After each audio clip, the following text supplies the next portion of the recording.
I'm currently a senior in college, and this story took place during last year. I'm an engineering major, and have taken some pretty difficult classes in recent years. I always study better in the library or classroom than I do in my room, so I would often go find a place to study and get my work done. I remember that this past spring, finals week was approaching, and I had several big projects due, so one Friday night, I decided to go study in a classroom. I know it's not something most people like to do on a Friday night, but I had some plans for the weekend and wanted to get it done beforehand.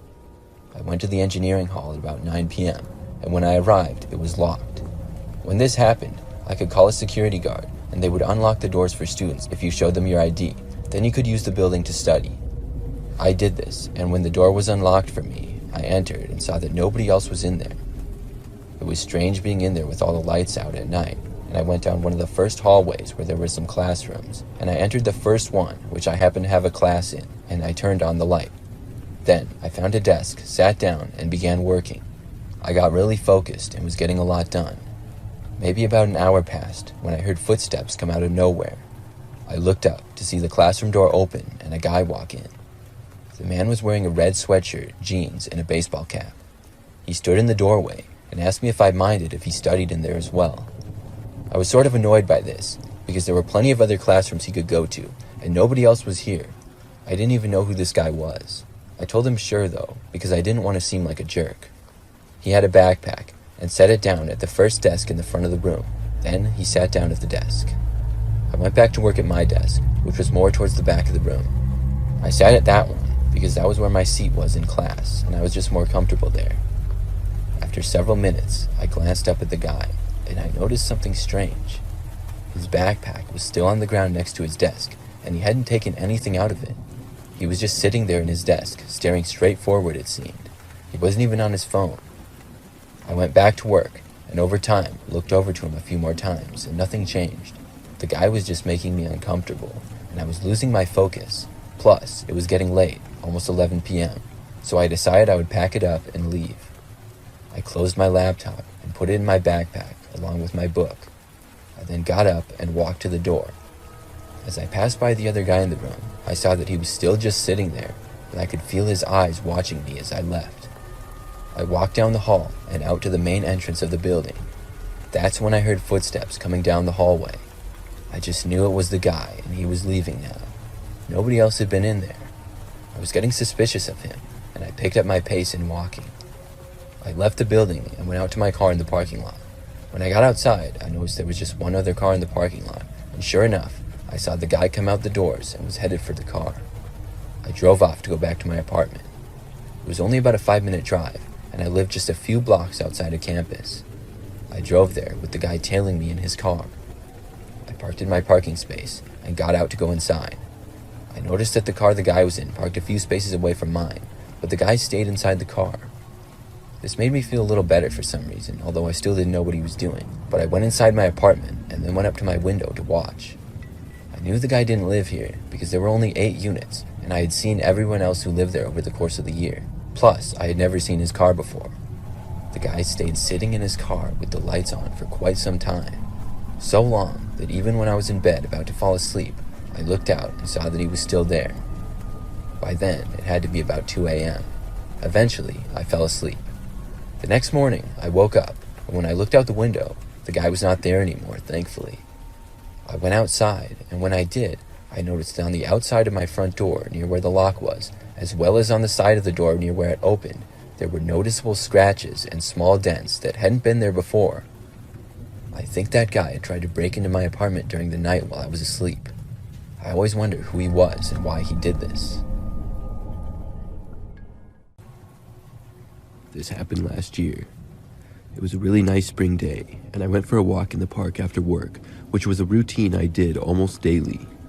During my job, I would sit at a desk all day, so it felt great to get up and move around afterwards.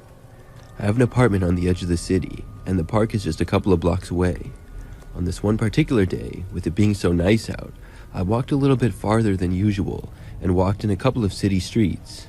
Finally, I circled back around through the park and back to my place.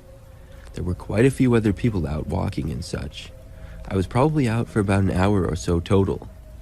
When I had made it maybe 5 blocks within my apartment, somebody tapped me on the shoulder from behind. I looked back, and there was a man standing there who was tall and thin and appeared to be around my age. He said to me that he wasn't sure if I was aware or not, but somebody had been following me. Then he mentioned to me that the guy had just walked away, but had seemingly been following me for almost 20 minutes. I was completely unaware of this. I asked the man who the person was who had been following me, and the guy said that he was short with dark brown hair and wearing a white shirt. I told the guy that I didn't know about it, and I asked him where the guy had gone who had been following me. I was told he went in the opposite direction. Then I said thanks and continued walking home. I really hadn't been paying very good attention, I guessed. As I was walking the rest of the way home, I wondered who it had been who was following me and why they would do that. I also paid much closer attention and looked around, but I did not see the man who had been described to me. I got back to my apartment, and several more times throughout the night, I wondered who it was who had been following me. I decided that I would take a break from walking after that. But the very next night, something else happened. My apartment was on the ground level, and I had a little patio outside. There wasn't a whole lot of space, but it was nice for me to have. It was probably 10 p.m., and I was moving into my living room, which opens out to the patio. As I did, I saw a figure of what appeared to be a man moving away from the window. It looked as though the guy had been right next to the window. However, with it being dark out and me just seeing him walking away, I couldn't tell much. I hadn't gotten a look at his face or anything. It made me remember the man who had allegedly followed me home, and I became worried that somebody was stalking me. I went over to the window and looked out, but by the time I got there, the man was gone. I just hoped at that point that he wouldn't come back, and for that night, he didn't. 2 nights later, though, I was home alone again, and this time, already in my living room. It was a little bit later, about 11 p.m., and I was on the couch using my laptop. That's when I looked up, and out of the corner of my eye, saw what looked like a person outside for a second. Now, I was already in the room and much closer to the window. This really surprised me, and I sat up and turned on the back patio light. When the light turned on, the man who was walking towards the window became exposed. Then I got a clear look at him. He was tall and thin, and I recognized him. It was the same guy who had told me that I had been followed. When the guy saw me, he quickly turned around and ran away. I stayed up really late that night, unable to sleep. I did not want the man to come back. Thankfully, he didn't.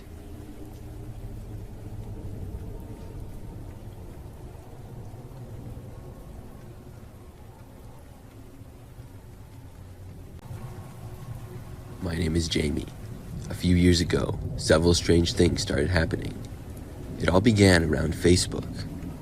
I logged into my account one day to find a new message from somebody. I used Facebook pretty regularly at the time, and I had for years. Over all the time that I had a Facebook, I received hundreds of friend requests. I certainly didn't know many of the people on my friends list. I would probably get about 5 to 10 friend requests per week on average, and most of the time I would just accept them. The message that I had received looked like spam. It was like multiple links, and those links were really long. There was no text to go along with the links, and I didn't open them. It was sent from some guy with no profile picture. I figured that he was some spam account, and I accidentally accepted a friend request from him or something in the past. I deleted the conversation and unfriended the guy. But only the next day, I got a very similar message. It was from another user. This time, the user did have a profile picture, but it was really generic. I think it was just a logo of a sports team. This person had also sent some random links. By now, I was suspecting that there was some type of Facebook hack going around, and spam messages were being sent. I just deleted them and went on, but they didn't stop. The next day, I had spam messages from multiple accounts. I was wondering what was going on. Then, the day after that is when things got even weirder and took a creepy twist. I saw that I had a friend request, and when I looked at it, the username was Jamie Smith Sucks. Jamie Smith is actually my real name, and I also got a friend request with somebody with the username Jamie Smith is an idiot. I clicked on these profiles, and they looked like they had just been created. Somebody was seemingly trying to mess with me. I didn't know who, and I didn't know why. Obviously, I declined those goofy friend requests, and I decided that I would not go on Facebook for a few days. I deleted the app from my phone, and I didn't go on it through my laptop either, but I couldn't escape the strange things. The next day or two went by fine, but then, one night at about midnight, there was a knock on my front door. I lived by myself in an apartment, and I walked over to the door wondering who would be there so late.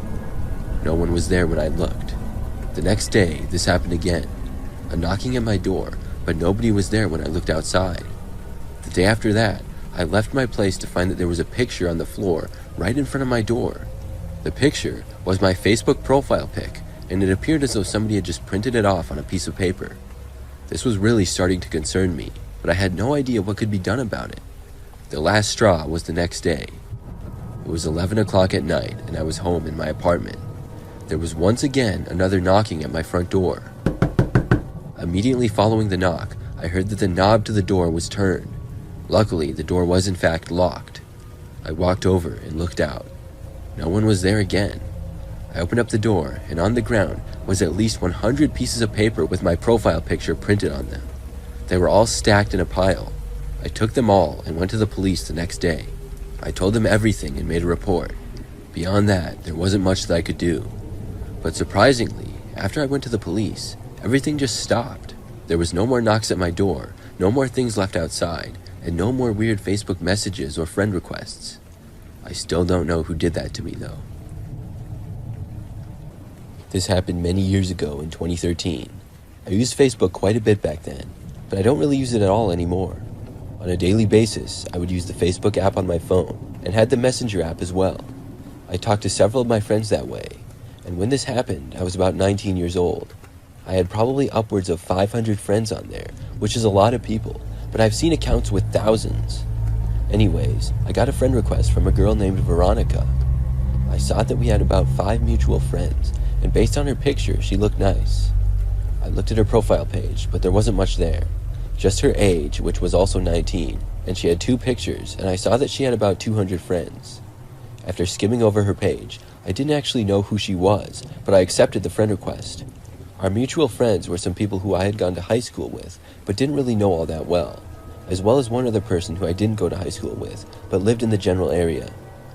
Not too long after I accepted her request, she sent me a message.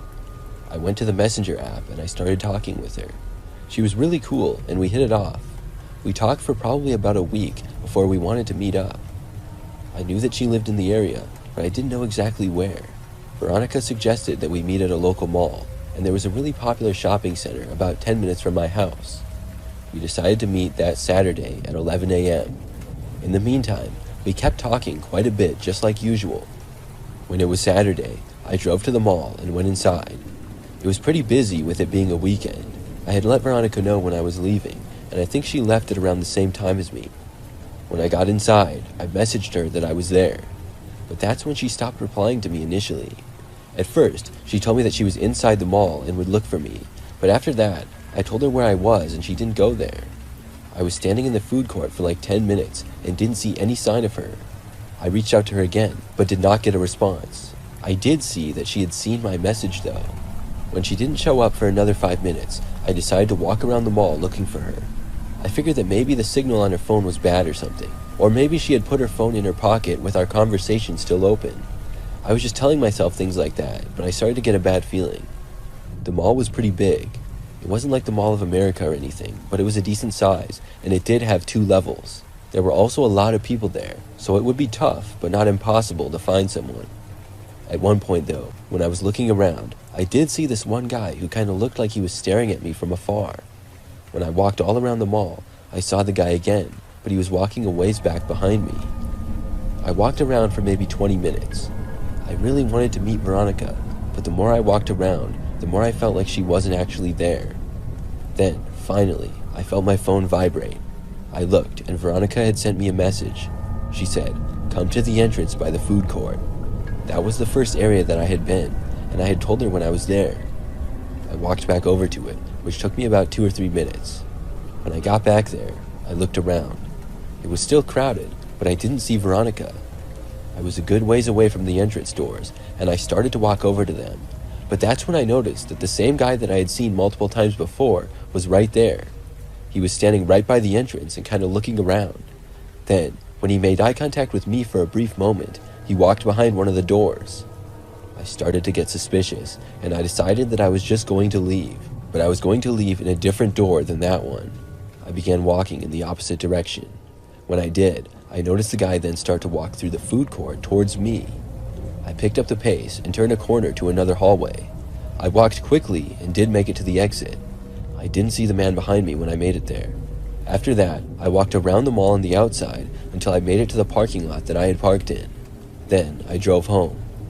By the time I was home, I looked and saw that I had a message from Veronica. The message said, "Why didn't you come to the food court entrance like I asked? Why did you just leave?" By this time, I knew that Veronica likely didn't exist, and the one guy that I saw was running the account. I asked her to send me a picture of herself right now. Then she blocked me. That pretty much confirmed my suspicions. I was disappointed, obviously, but I also felt good that I wasn't a victim to anything further than being catfished. From that point forward, I was much more careful with who I talked to online.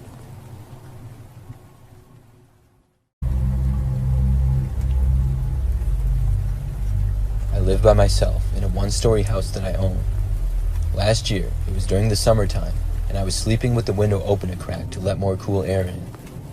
My bedroom is at the front side of the house, and there's a giant row of large bushes that are along the side of the house, and they stop just at the side of my window. I was woken up from my sleep when I heard the noise of rustling in the bushes. I'm a pretty light sleeper, but with the window open, the noise was rather loud. When I woke up, I looked to the window, but I kept my blinds down just above the roughly 3-inch crack in the window, so I really couldn't see outside at all. I flicked on the light, which was right at my bedside, and my room then lit up. I got out of bed and went to the window to see, but then I heard more rustling in the bushes. I didn't see anything as I walked over there, and I was quite confident that the noises were caused by an animal, likely a deer. There was a pretty big woods and a park bordering my next-door neighbor's backyard, so we would often get all kinds of wild animals wandering in our yards at night. When I got to the window, I lifted up the blinds and looked outside, but still didn't see anything. Whatever had been there was now gone. After that, I just went back to bed. Probably a couple of nights later, almost the exact same thing happened. I was once again sleeping and woke up in the night to the sound of the bushes moving. I had my window open a few inches again, and my blinds mostly down. Everything was just as it had been all week. I sat up and turned my lights on again. I looked to the window and just barely saw movement of something going away. I couldn't tell what it was at all because of how dark it was, but I had a feeling that maybe it wasn't an animal, but a person. I went over to the window and looked out of it again, but they were gone. This time, I closed the window and locked it and put the blinds down all the way. I was able to go back to bed after that without a problem. I was telling myself it was just an animal, but I just had a creepy feeling that it wasn't. The very next night, I was up late. It was a Friday night and I was watching TV in my bed. I hadn't put my blinds down yet because I wasn't ready to go to sleep. It was probably around 1 o'clock in the morning, and I saw something out of the corner of my eye. I turned and looked to the window. That's when I saw a man standing right there facing me, looking directly at me. He was wearing a white t-shirt and had long, sort of messy hair and a slight beard. When I saw him, he didn't run away. Instead, he started to approach the window. I ran out of the room to the farthest away location in the house that I could get to. Then I called the police. When I spoke with them, I told them everything. I even remembered to include how the man was likely at my house other nights too. Meanwhile, I didn't hear any more noises from the window or anything as I waited for the police, and when they arrived, they searched the entire property, but the man was now gone. I talked with them for a while, giving them all the details that I could, but ultimately, they left with me not feeling that much better. My only hope was the fact that the police showed up would scare the man from coming back. The next night, everything was fine, but the night after that, I woke up in the night to noise again. My window was closed now, so I would no longer hear the bushes moving. This time, I woke up to the sound of a bang against my bedroom window. It was a loud noise, as if somebody was trying to break the glass. I turned my light on and sat up. In the past, that scared the man off, but this time, it didn't. I heard another loud bang on the window. I couldn't see the guy because my blinds were closed, but I knew he was there, and I called the police again and ran out of the room. I couldn't believe how this guy would not leave me alone. There was then another loud bang from the window, and then another one moments later. This time, I heard the glass starting to break. I was so nervous that I ran to the front door and grabbed my keys. The next bang broke more glass, and the man was sure to get inside the house now. When I started to hear movement near the window, I opened my front door quietly, went outside, closed the door, and then sprinted out for my car. When I got inside, I started it and drove away from there. I drove around the block in nearby neighborhoods until I got another call from the police saying that they were there. When I returned, to my surprise, they had caught the man. It was a huge relief to me. He had broken into my house and smashed my window, and apparently was searching through the house for me and was found in my basement.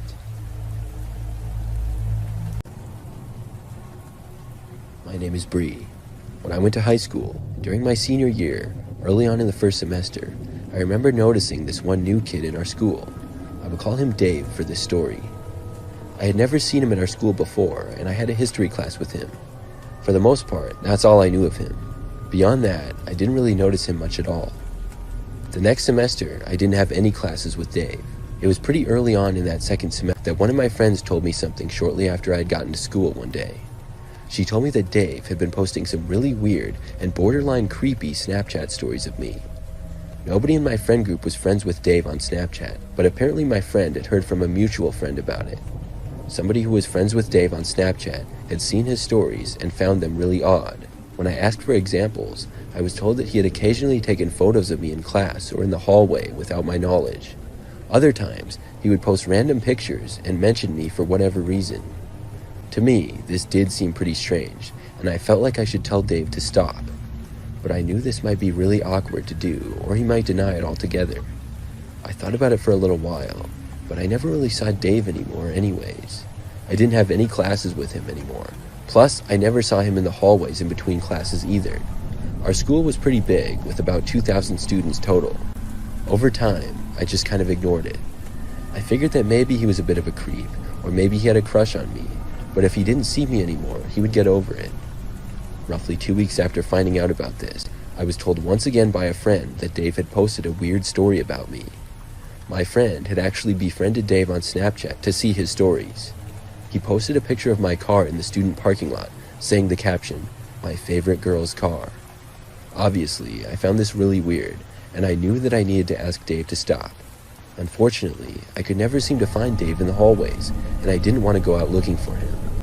I decided that I would just add Dave on Snapchat, just for the purpose of asking him to stop posting weird things about me. So that day, when I got home from school, I asked my friend for Dave's username, and she gave it to me. Once I added Dave, he added me back, and he immediately snapped me saying hi. I snapped him back, telling him that I was made aware of the strange things that he was posting about me, and that I needed him to stop doing so. He opened my snap, but didn't reply. Then, I deleted him. A couple of hours later, when I was in my bedroom, I suddenly heard a loud noise against my window. I had been at my desk finishing homework, which was about 5 feet from the window. I looked over to it, and there was another loud bang. This time, the window broke, and glass shattered everywhere. I jumped back and saw Dave standing right outside the window. He then started cursing at me. I was terrified. I already knew he did some creepy things, but this was really crossing the line. Then he came closer and started to crawl through the broken window. I jumped up and ran out of the room. My parents were home, but on the other side of the house in the living room. I ran over to them and was frantically screaming that somebody had broken in. Dave did not leave my bedroom, and after we called the police, he must have left because when they got there, he was gone. Thankfully, I knew exactly who he was, and he was found that same night. It was a bad idea for me to add him on Snapchat because my location was on, and I guess Dave could see exactly where I lived then. Since then, I've turned my location off, and I'm much more careful of who I add on Snapchat. Nothing else crazy like this has happened to me though.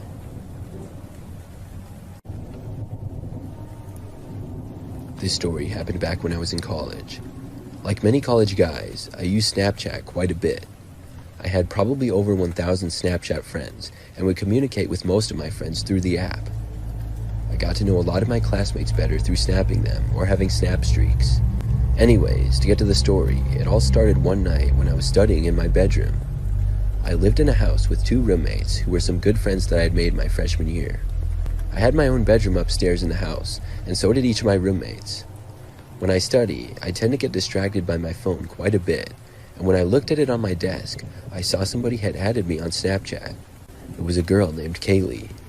Her username didn't have a last name in it, just a bunch of numbers, so I wasn't quite sure who she was, but I figured that she went to my school, which is pretty large.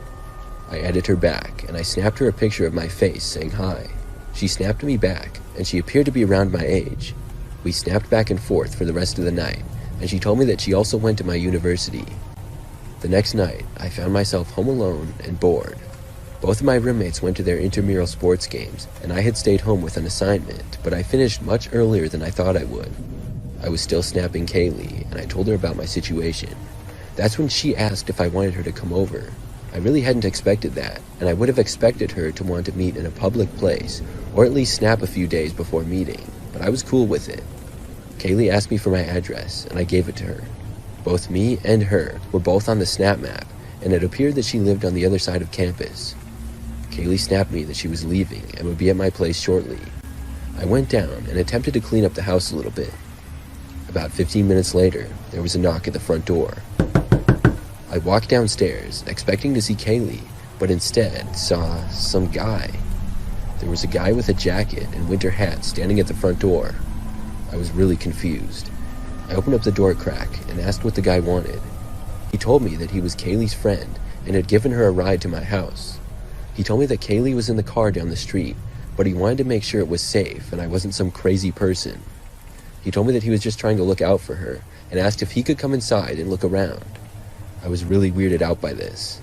It caught me by surprise, and I told the guy to give me a second, and then I closed the door. I checked the snap map, and it showed Kaylee as being literally right outside of my front door, right where the guy was standing. I knew this wasn't right. I snapped Kaylee, asking who the guy was. She began typing quickly, and as she was typing, I looked outside and saw the guy typing on his phone. Eventually, she sent me a chat, and it said basically the same thing that the guy had said. The guy then knocked on the door again. I yelled from the other side for the guy to just leave, and I wasn't falling for his tricks. I then watched him walk away, and thankfully, he left. About 20 minutes later, I got a snap from Kaylee. I opened it to see a picture of the guy flipping me off. I opened it, but didn't respond. A short time later, I got another snap. This one was of the same guy saying, "You still fell for a fake girl, you effing idiot." I then blocked the account. He was right in the fact that I had fallen for a fake girl, but I had seen pictures of her and wondered how he had done it.